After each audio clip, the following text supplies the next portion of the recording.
रूप तोर चंदाले उजर नजरिया मोर तोर ऊपर एक मुस्कान दे दे गोरी बन जाऊं मैं तोर दीवाना रे।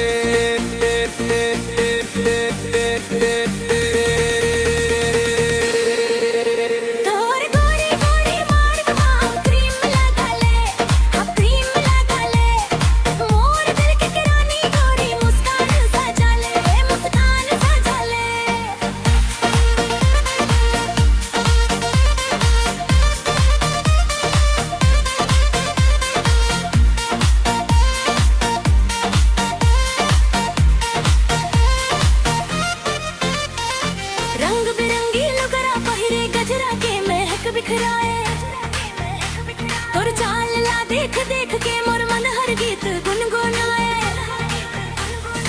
आजा संगी हट बाजार मन संग संग घूमन जाबो माया पीड़ित के मीठा बातला रात भर मिलके गाबो।